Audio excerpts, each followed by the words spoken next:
So that's the end of Honda for the time being. There are more Hondas down the back. We'll get to those later on.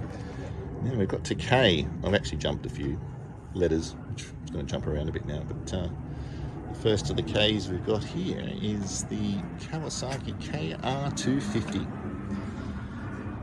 It's a bit of a blind alley. Of course, it's the Kawasaki using their technology from their World Championship winning bikes. Very different to the KR racing bikes, of course, but layout's about the only thing in common, but they are a screamer.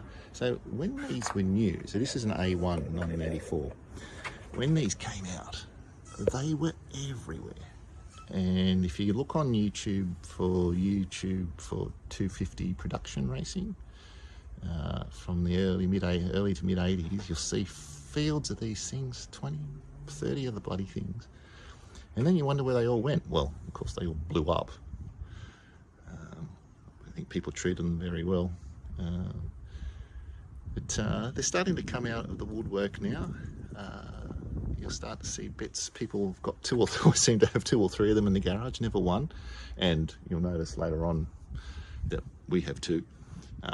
It's interesting, you'll notice in Australia, most of them had this layout in relation to the rear view mirror. The rear view mirror did not mount on the dash, on the handlebar, sorry.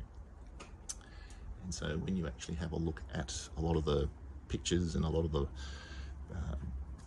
plastic models and stuff, they're able to say they all have the mirrors coming off the handlebars. So there's a little bit of difference.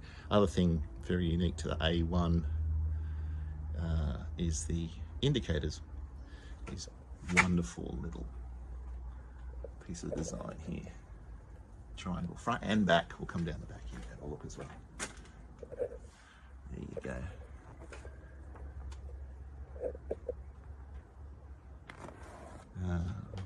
Not quite sure you got room for a passenger on the back there, but they provided for it. The other thing's really interesting with this bike, we'll come around this way a little bit more, is how narrow the handlebars are.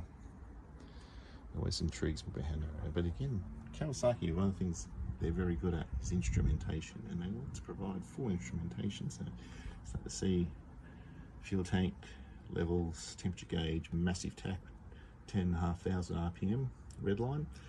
I think a few of them saw a bit more than that, and then you'll see the bike has not had a lot of use. That's why it's original. It's not been restored. Same as the CBR, same as the Fireblade actually. Very familiar switchgear. For anybody who's used to riding Kawasaki's, they'll recognise that from about every model around this time. And the other classic with this is the asymmetric exhaust pipes. You'll see there. Of course, people familiar with H1s, H2s from the mid-70s will know that they love their exhaust pipes and doing strange things with them. And the other show you a piece of interesting engineering here is the carburetors. Sit on the side, one side, then and feed into the cylinders from this side. Fuel taps on the other side, which makes a very intriguing routing of the fuel pipes. And a huge clutch and a relatively large kickstart, even though it's kicks over with about one finger.